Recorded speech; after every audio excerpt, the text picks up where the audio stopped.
Hey friends, it's me again.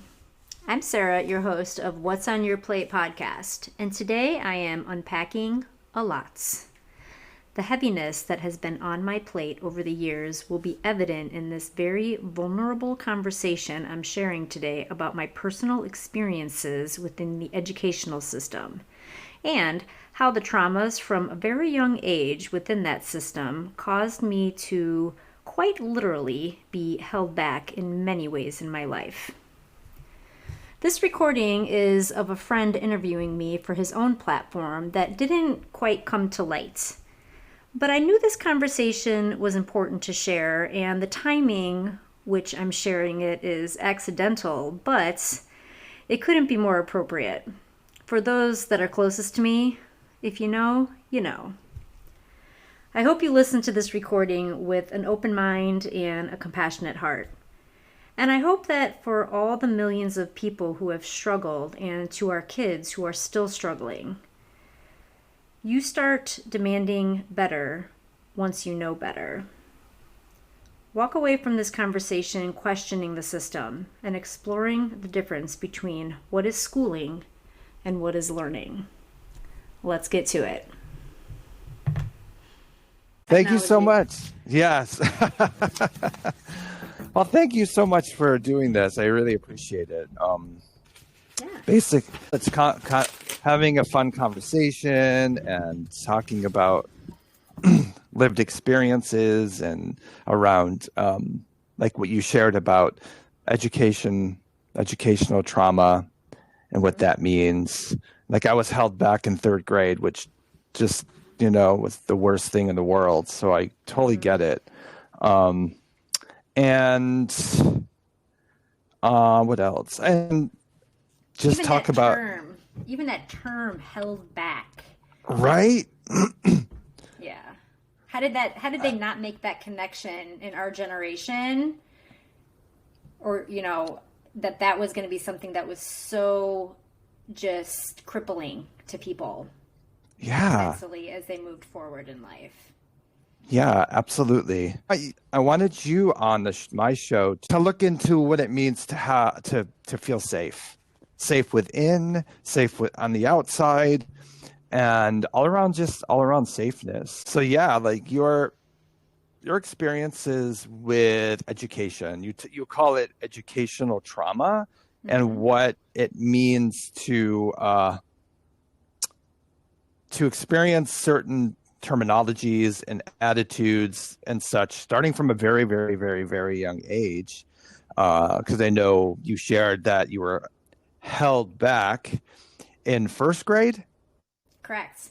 And I was held back in third grade, and you brought up this point, this idea about the term held back and how powerful that is, just that alone. And that spoke to me. So how does that speak to you? Like what really turns you off about that terminology? Well, I think it's very telling in what it is doing to somebody mentally and for sure physically when you are requiring them to repeat a grade in school, in particular at such a young age. It is absolutely physically and mentally holding you back in the progression of your life. At the time, maybe it was perceived to be the best thing. Maybe that, was a decision made to the best of the ability of my educators and my parents. But looking back on that now, it absolutely hindered my progress in, for sure, school, at least in the institutionalized school that I was brought up in. Absolutely. I can identify with that. Being held back in third grade, it was 1973. Definitely then there was no like, oh, we're going to help you. We're going to like do these things to like, help you out. It wasn't like, it wasn't definitely like that. So what year was it, if you don't mind disclosing, like what year was first grade? I believe that would have been 87. 87. Okay. Yeah. Yeah. So, at the time, even then it was. And again, I feel like at the time, the decision wasn't made on purpose to make things difficult for me. Sure. it was made because they thought it was better, never really looking further ahead at the consequences that that has on people. Yeah, the term held back, and I sense it in my own life. I mean, other things contributed to my own non-progression in life at a young age, but just that idea of being held back, I saw it until my 50s when I finally blossomed. That I constantly felt like I was held back. I was like I couldn't like get to that place where I wanted to be, and I always felt like oof, something was holding me back. And like, did you experience that? Absolutely. And I think that it is a subconscious knowing that is Hmm. ingrained very early when something like that takes place, that you might not actually associate every setback in your life with that particular moment in time for you in third grade, for me in first, but it leaves a trail along the way that your mind constantly will go back to that experience or trauma, as I'm referring to it as a way that causes you to create limiting beliefs about what you are capable of. Yes, I can remember. I don't know how many times I repeated that to people. Like I was held back in third grade, like through some story, through conversation. It was always like this topic of something that was always brought up for some reason or another. And wow, and I just didn't really realize that, like how you're held back once. You have that experience, which is traumatizing because you're like, oh, my friends are going ahead, and I have to stay behind and can meet new people, have a new teacher, do this all over again. But we Mm-hmm. keep bringing it up through life, and that seems like it kind of perpetuates that mindset of like, wow, not something's wrong with me, babe. Maybe like we feel like something's wrong with us because of that experience. 100%. I agree with that 100%. And it's not even just the notion that we're lacking something intellectually, which, by the way, we're not. You're just not meant to be, everybody's not meant to be in the same box doing everything at the same time, is really the truth in that. But I digress. Aside from that, it creates not just feelings of lack intellectually, but also Mm-hmm. socially. One of the most Mm. prominent memories I have as I stepped into my second year of first grade is I went up to a little boy and just was being a kid saying hi, do you want to play, whatever it was. And he looked at me and he said, "Don't talk to me, flunker." Oh wow. And that memory, that social Hmm. dismissal and rejection, was the starting point of me hiding the fact that I was held back in first grade. You may have said it out loud, I think you said. You would say that to people. I would never. It took me years, decades, to be able to speak my truth about that because I learned very early on that it was something I was supposed to feel shame about. Hmm. Hmm. Oh my God, that makes so much sense. And you were like 6 years old when you first Like did six, the first seven or time you something, did yeah. first? Yeah. Yeah, 6 or 7, somewhere in that range. I don't know exactly. Somewhere between 6, 7, or 8. And it's like that's not even an age to decide, to make to make that decision to like hold someone back. Like that's like that child is still their brain is still developing, and Right. it's weird. Like I don't know how it is today. I don't know if it's different today, which I imagine it is. Maybe they call it something prettier or something more lovely. I don't know, but or they don't, or maybe children do have better support systems where they don't have to go backwards, but Mm-hmm. they can move forward anyway. But you mentioned something about um, so I imagine like the rest of the grade school and then junior high, was that a struggle? Was that like how was junior high for you? Like when you made it from grade school to middle school? So, and my school environment was a little bit different in that I went to a private parochial school. So I went to two different ones actually, but both of them, like, now it's split. You have like elementary, secondary, and then like middle school. Mine was all in one, so it was Hmm. like kindergarten to eighth grade was all the same school. So those things followed you along the way. It wasn't like you were getting away from it. I mean, in terms of how was it when I got to middle school, or at least you know, the grade of what is considered middle school, I feel like school always just continued to be something that I felt lacking in. Like I wasn't receiving assistance. Just almost like the system sort of failed to just meet me where I was at. I was just expected to go along with everybody else and was kind of just dragged along in the process of that, never quite feeling any sense of security within it all. Yeah, it makes sense. I mean, systems are set up in schools. It's like they follow that system, and sometimes they don't deviate unless you get a lucky teacher who sees something and they're like, "Oh my God, we're gonna, whatever, help you or whatever." You get that special one or two teachers that I don't know doesn't happen very often, at least in my experience. I had a couple who were special, but you got to high school, ninth grade, then 10th grade. 10th grade is when I decided to make my exit from school. Yes. Yeah. Yeah. And it's like people, I'm sure, were like, "What are you doing? La, la, la," all this garbage, whatever. But I think I don't know. Sometimes I think, well, wish we had a choice, do you want to continue high school, or do you want to do high school differently? Do you want to do it at home? Do you want to do it, you know what I mean? Instead of like, no, you got to stay in the school. You have to go every day, a certain amount of hours, but you quit and you exited. So what did that mean for you? Like, what was that? What prompted you? I mean, it would have been great to have those other options. Like, had somebody said, well, why don't we try this instead? Or what if we took this approach? And how can we help the situation? But unfortunately, in my environment, it was just sort of like this acceptance around me of that I wasn't going to do that. There was no like big pushback. There was no like sitting down talking to type of scenario. It was not an environment where there was a lot of support in that regard. So, I mean, I basically just said that this wasn't what I was doing anymore, and I went to work full time instead.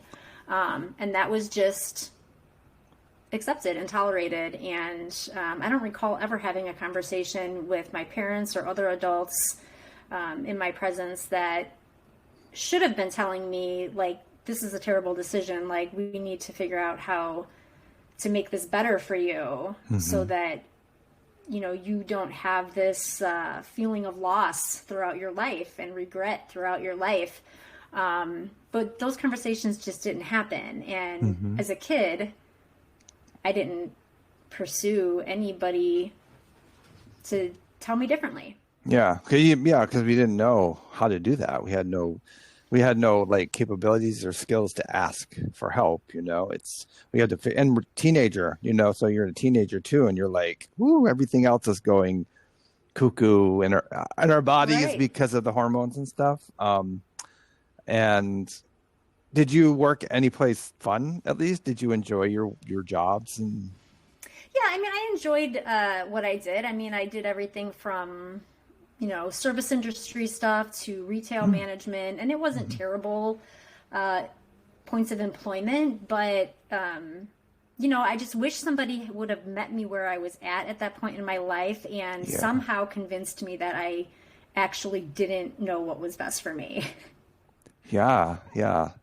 Even though it was scary to be in high school, I guess there would be a lot of value in follow through, I guess, and seeing it to the end, like that kind of learning experience. But at the same time, I appreciated that you did what you needed to do to survive and take care of yourself, because that's super important. Which brings us to kind of like the topic of the show is beyond safe spaces. And did you feel like what was safeness like for you during those years? I think for me, and it was in part because of the education situation, but also because I grew up in a home with an alcoholic. There were things that I did to seek safety, and one of those things was becoming self-reliant. So Mm-hmm. to me, leaving school and going to work full time and being able to move out of my childhood home, I guess, so to speak, at 18, like right when I was able to, was the goal for sure, because leaving that space of an alcoholic was what provided safety. And the educational part of it, just knowing that I could still support myself and still be a, you know, active member of society and within the community, even though I hadn't progressed through school, was something that I did by going to work. So going to work was a way of finding safety. Yeah, and structure and routine, yeah, which probably helped a lot. Do you feel that that unsafeness that you felt, because I grew up in an alcoholic environment too. So, like, do you feel like when you left the home at 18, I left at 19, I'm like, I'm out, I'm going to New York. I'm not going to stay in this house. But I felt like I carried all that with me still out into the world. So, like, did you have that experience? Did you carry that unsafeness out into the world, and did that come out in different ways? Or did you just like immerse yourself in work? You're like, I'm going to work, and just stay focused that way? No, absolutely. It carried itself with me, and it manifested in ways of control issues and codependency type issues where, you know, I'm not going to be okay unless you're going to be okay type of thing. Yeah. And that, you know, results from, for sure, the home situation. But the control issues, you know, come from, I feel like, in part that, but also from just me making decisions, even if they weren't the best ones. Yeah. For sure. Yeah. And that has been true throughout my whole life. There's been a lot of healing taking place over many years to get to a point where you can loosen your grasp on that a bit in order to be able to level up and step into what is truly for you and not what is holding you back. We'll use that term again. Yeah. Because that's what it is. You know, codependency and control issues absolutely hold you back in life. Absolutely. And I appreciate how transparent you are. I think I can sense like how somewhat comfortable you are sharing your experience, which is just the mark of someone who's done healing, who's done the work of working and, you know, working through all that trauma. You can just tell, because you help other people too work, you know, get the fuck out of their own way, as you call it. And I'm like, that's it. Bottom line, like, get the fuck out of your own way. Yeah, absolutely. I mean, and I've talked about it before, you know, in my own platform, where you don't have to know everything or anything for that matter to show up and just start the thing. And not having a formal education was what limited my mindset in that way. I felt like I had to be so official and so formal until I allowed myself to step into places where I wasn't, and I just had to figure it out as I went. And that's what I did. And that's what I've done in many ways in my life, whether it's, you know, I'm a certified dental assistant, I've owned a business, I'm a certified running coach, I'm a cake creator, a podcaster. You know, those are some things that I have figured out without anybody like handing me a diploma or a degree to do so. And I'm good at all of them. And I say that not to be boastful, but to help people understand, yes, and not to minimize the educational system. Yes, it can contribute, and yes, it is important, but it is not everything. And you can absolutely get the fuck out of your own way without it.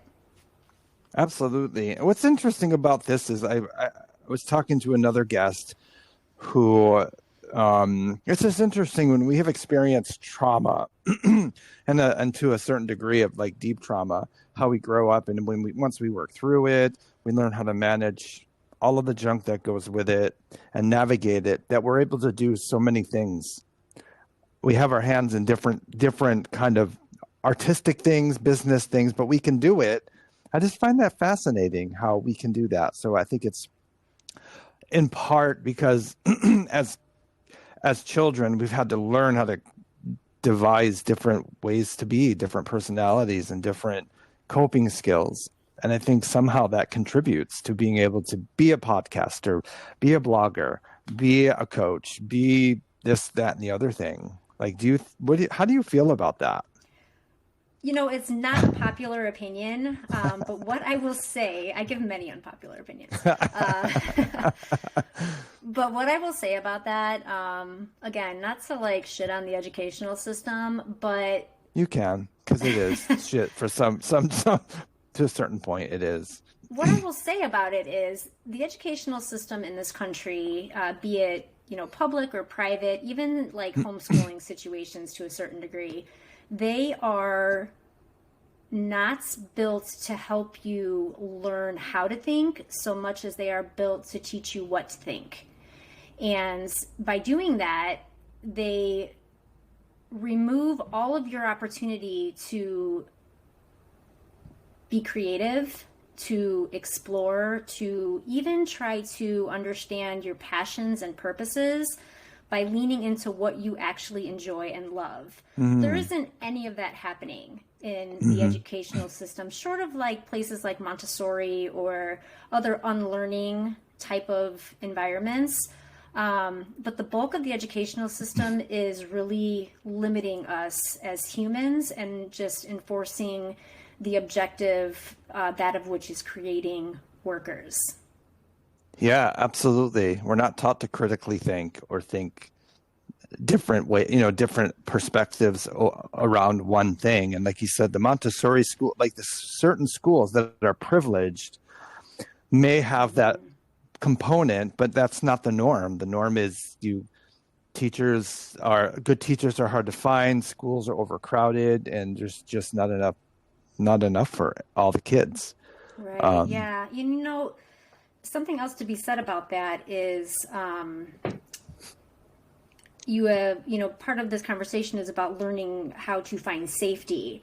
And what I had just said about understanding what the school system is and is not is one of the ways that I have mentally and emotionally found safety with my truth of the educational trauma that I endured, in that I was never meant for that box. I was never meant to be limited or held back in my life by the educational school system, of them trying to tell me what to think instead of how to think. That's a great perspective, because you are not allowing that experience to dictate like your worth.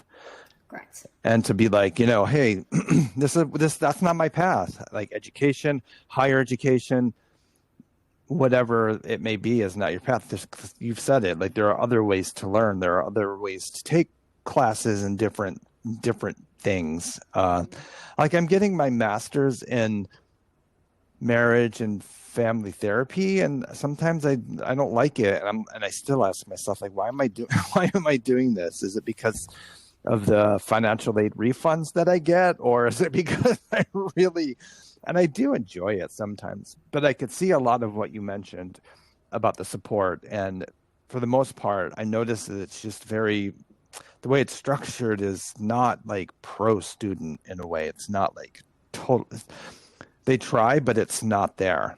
Unless I went to like Columbia, Harvard, or whatever, where it's different, where you have more opportunities. But I find your perspective on education valuable and so important.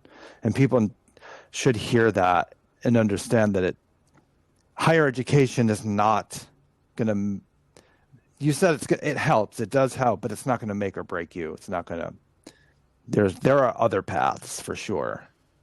Oh, 100%. And, it's not to say that there isn't value in obtaining a degree, or licenses and certifications. I have some of those.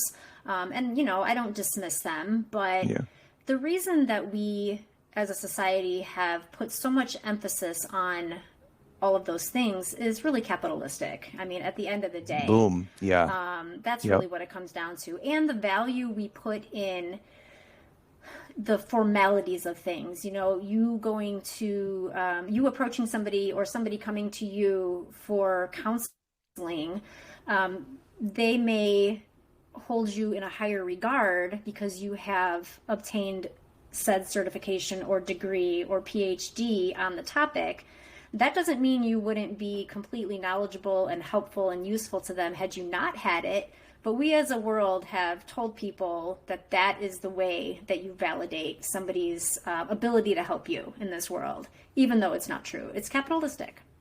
Oh, very much. It's about churning out people to contribute to the workforce and the economy. Yeah, that's nuts. Have you ever heard the mention of Rockefeller and his involvement with the curriculum and educational systems of the country? A little bit, but no. What is that? Tell Just us. that he had such a heavy hand in creating the school systems of the country and the curriculum and just the experience that is brought into the classroom. And when you think about Rockefeller and the Rockefeller dancers, and everybody is in line and they're robots and they're all doing the same thing and nobody's deviating from the path of that synchronicity type of movement, and it's the same structure and principle that was put into the classrooms. And that's not how humans operate. We are all unique and individual, and we all require a different approach. We all learn differently. We all step into the world and our purposes differently. But we are not taught that in school. We are all expected to just be in unison, in the same box, doing the same movements as everybody around us. And that's the number one reason for failure in the school system. Wow, that makes sense. Wasn't there some sort of debate or argument against specialized learning versus just one way of learning in the school systems, like more individualized attention versus just having one structure? I don't know. I thought I read something about that. They were trying to introduce more specialized learning, gifted learning, and all of that, but I guess people were just against it for some reason. Well, I think it's a job security issue for one thing. I mean, if people start realizing that they do have more choices than are put in front of them with the school situation, if they start realizing that they can take that power back and do things differently, then the schools lose funding from the state and a federal level. They lose, the ability to have more kids packed into the classroom. So again, capitalistic type of mentality. It is for sure a job security thing. And I will say though, it isn't that most of them are not doing the absolute best they can. I do think that they all, for the most part, not all, but most come from a place of genuine desire to help children in particular. Sure.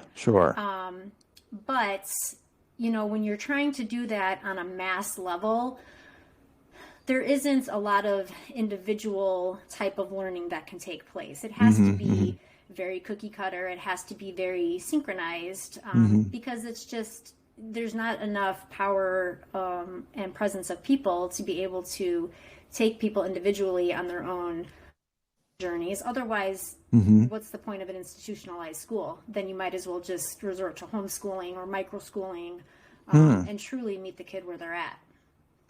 Yeah, and there's some. I imagine many teachers approach learning how to become a teacher for sort of altruistic reasons. They want to make a change, but when they get sucked into the system of all of that, it changes. Like job security, like you said, and when you're caught in the machine, there's no way to deviate from that. You have to just stick with it.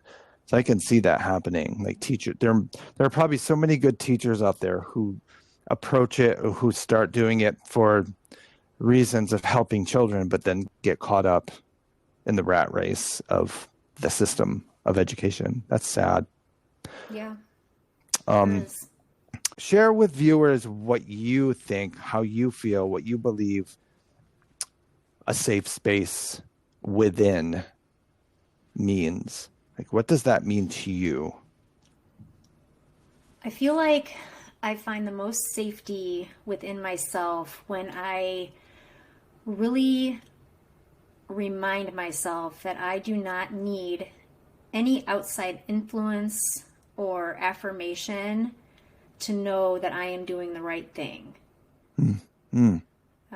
To really know that I can show up for myself even if nobody else is. I don't have to be validated from any type of outside source in order to lean into what I know is my truth or true in my heart. Oh, that's amazing. So it's about connecting with your instincts and listening to your gut feeling and all of that beautiful stuff. I Yeah, love I it. mean, if you are constantly looking for approval outside of yourself, you will never find it within yourself.